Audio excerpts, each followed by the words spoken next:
Could you just clarify just what you ask?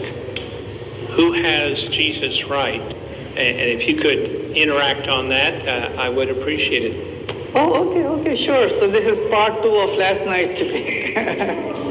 All right, so the question is, who has Jesus right?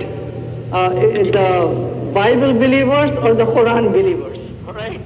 As a Muslim, we say that Muslims have him right because the misconceptions people started about Jesus, especially after he was gone, those misconceptions are cleared in the Quran.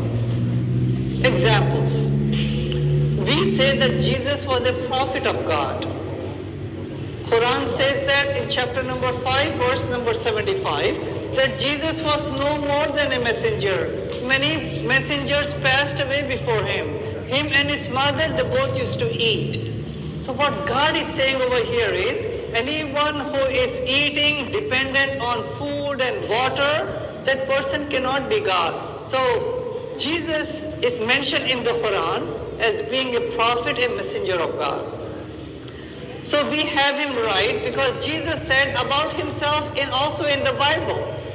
At least 4 places, if not many places, he mentioned that I am a prophet of God. In the Gospel of Matthew, chapter 13, verse number 57, Jesus alluded to himself as being a prophet. The second place in the second Gospel, the Gospel of Mark, chapter 6, verse number 4, Jesus said he's a prophet of God. The third place is the third Gospel, the Gospel of Luke, chapter 13, verse number 33, Jesus mentioned that I am a prophet of God. The fourth Gospel, the Gospel of John, chapter 4, verse number 44, Jesus mentioned that I am a prophet of God. Not only that, by the way, the people around Jesus that took him to be as a prophet. You know, when Jesus multiplied a small amount of food and 5,000 people they fed, the people they all resonated and they said, here is a prophet that God has chosen from amongst our midst. So they took him as a prophet. Right? So Muslims, we get him right because in history, our Christian brothers and sisters, they diluted the status of Jesus and elevated him to be God, Son of God and divine. But Islam and the Quran brings him back to the right status of Jesus.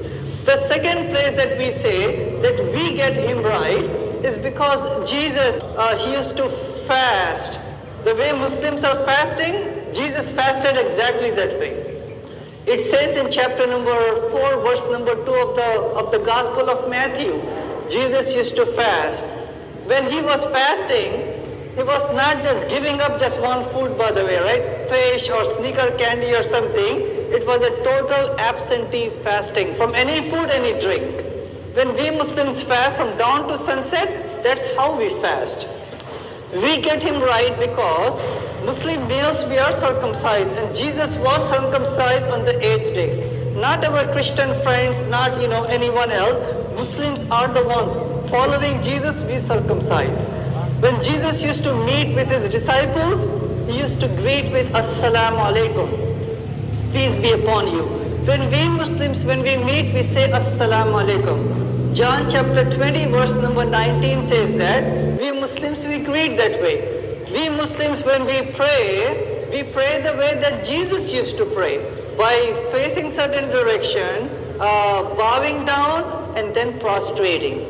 Some of you may remember from the Gospel of Matthew, chapter 26, verse number 39.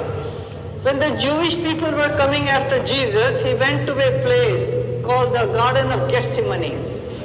Over there, he prostrated himself on the ground and he was praying to God that, oh God, take this cup of death away from me. Not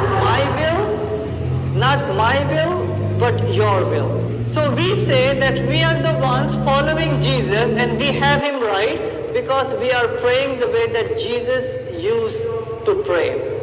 So a question to my Christian brothers and sisters is, suppose if you are in the Garden of Gethsemane 2,000 years ago and you see Jesus praying and bowing down and praying to God, the question now is this: would you pray to Jesus person bowing down to somebody else, or would you come next to Jesus and bow down next to him and pray to the same God that Jesus was worshipping?